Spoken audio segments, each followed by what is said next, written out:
Good afternoon aspirants. पिछले video में हमने 11th क्लास के बायोलॉजी के इम्पॉर्टेंट चैप्टर्स और टॉपिक्स को कवर किया था।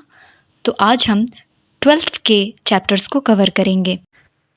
चैप्टर 1 में फिगर पॉइंट 1.3 और फिगर पॉइंट 1.4 बहुत ज़्यादा इम्पॉर्टेंट है। इसमें मेनली बाइनरी फिजन्स के आपको एग्जांपल्स और वेजिटेटिव प्रोपगेशन के आपको एग्जांपल्स याद करने पड़ेंगे, क्योंकि वो बहुत ज़्यादा इम्पॉर्टेंट है। क्रॉस क्वेश्चन हो जाता है इससे चैप्टर। और बाकी ये जो चैप्टर है उसमें आप फिर थोरोली सब पढ़ लीजिएगा। फिगर 1.6 में जो डायग्राम सी है, डायग्राम सी मोनोशियस प्लांट कारा का जो है फिगर, उससे क्वेश्चन बनता है। नेक्स्ट चैप्टर 2 और 3, ये पूरा का पूरा चैप्टर ही बहुत ज़्यादा इम्पॉर्टेंट है। अगर हम चैप्टर 3 की बात करें तो मेंस्ट्रुएशन का जो ग्राफ दिया हुआ है, हॉर्मोन्स का जो लेवल है, कब हाई होता है कब लो होता है, वो बहुत ज़्यादा इम्पॉर्टेंट है। उससे क्वेश्चंस अच्छे बनते हैं, तो उस पोर्शन को अच्छे से पढ़ लीजिएगा। चैप्टर 2 में डबल फर्टिलाइजेशन एक बहुत इम्पॉर्टेंट टॉपिक है। इससे क्वेश्चंस बनते हैं। कब मियोसिस होता है, कब माइटोसिस होता है, ये आपको पढ़ना पड़ेगा। क्रॉस ब्रीडिंग से जो पॉलिनेशन है, क्रॉस ब्रीडिंग, पॉलिनेशन, ये सबसे क्वेश्चंस आते हैं, एग्जाम्पल्स पूछे जाते हैं, तो आप एग्जाम्पल्स को अच्छे से पढ़ेंगे।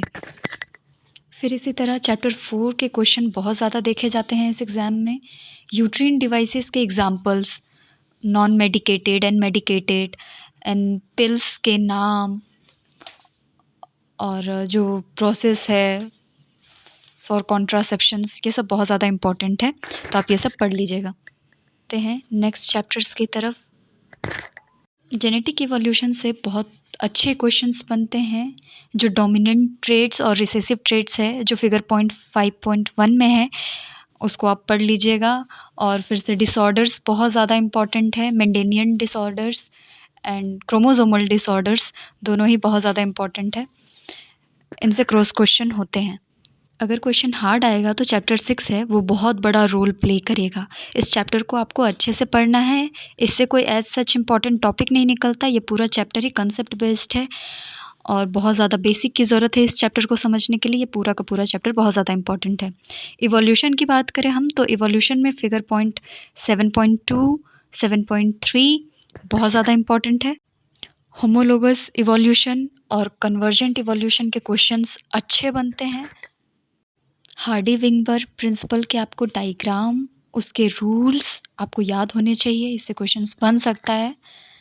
अगर हम बात करें chapter 8 human health and disease की, तो ये पूरा चैप्टर ही बहुत ज़्यादा इजी, बहुत ज़्यादा स्कोरिंग, और पूरा का पूरा चैप्टर ही बहुत ज़्यादा इम्पॉर्टेंट है। जैसे क्वेश्चन इस तरह का बन सकता है कि टाइफाइड को हम कैसे टेस्ट करते हैं, निमोनिया कॉजिंग एजेंट्स क्या हैं, मलेरिया किससे कॉज होता है, मलेरिया कितने तरह का होता है, मतलब डिजीज़ से रिलेटेड सारे क्वेश्चंस। इवन जो ड्रग्स है वो सब भी बहुत ज़्यादा इम्पॉर्टेंट है। जो एड्स वगैरह के बारे में, कैंसर के बारे में इस चैप्टर में जो ब्रीफली दिया हुआ है, वो सभी बहुत ज़्यादा इम्पॉर्टेंट है।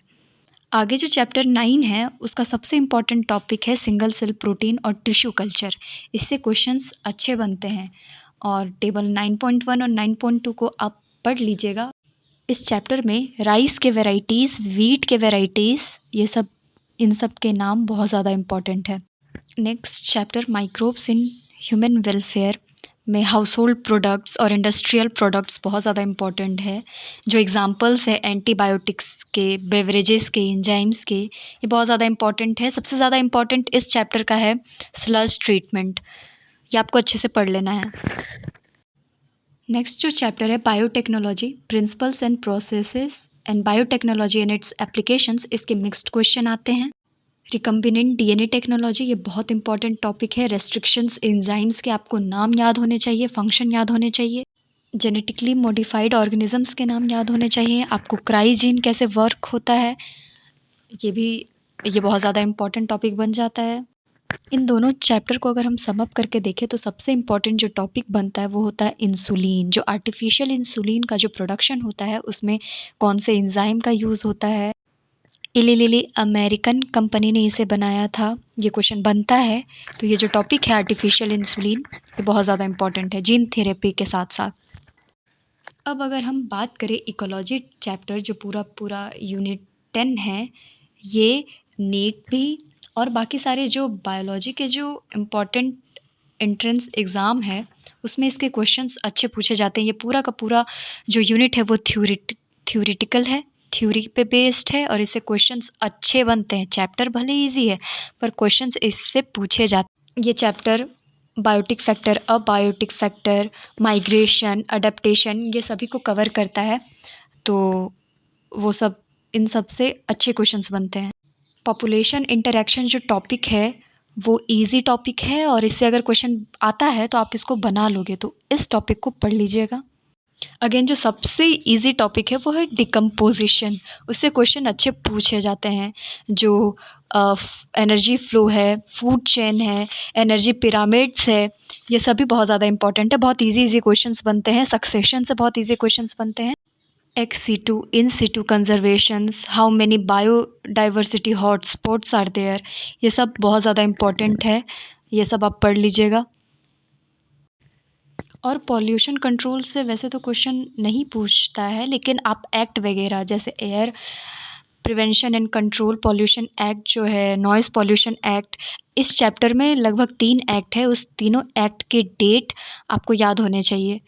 ओके, तो मूविंग फॉरवर्ड मैं अब अपने नेक्स्ट वीडियो में आपको क्वेश्चन पेपर प्रोवाइड कराऊंगी बीएससी एग्रीकल्चर 2024 का, जिससे आप खुद भी एनालाइज कर पाओगे कौन से चैप्टर्स और कौन से टॉपिक बहुत ज़्यादा इम्पॉर्टेंट है। मतलब उन टॉपिक्स को तो छोड़ना ही नहीं है, जिससे जिससे आपको इस प्रिपरेशन में आपको और भी ज़्यादा हेल्प मिल जाएगा। तो मैं उसका वीडियो अपने इसी चैनल में अपलोड करूँगी, तो आप मेरे साथ बने रहिएगा। ऐसे इन्फॉर्मेटिव वीडियो के लिए मेरे इस चैनल को सब्सक्राइब कर लीजिए। अगर ये आपको वीडियो अच्छा लगा हो तो लाइक कर दीजिए। जो प्रिपरेशन कर रहे हैं वैसे स्टूडेंट्स को इस वीडियो को शेयर कर दीजिए। और हाँ, अपने डाउट्स कमेंट सेक्शन में ज़रूर पूछिएगा। अब मैं आपके कमेंट्स का रिप्लाई ज़रूर करूँगी। जाते जाते चैनल को सब्सक्राइब ज़रूर कर दीजिएगा, जिससे मुझे मोटिवेशन मिले, ताकि मैं बीएससी नर्सिंग एग्ज़ाम से रिलेटेड और भी इन्फॉर्मेशन आप तक पहुँचाती रहूँ। तो चलिए वीडियो को एंड करते हैं। Thank you. Best of luck for your exams.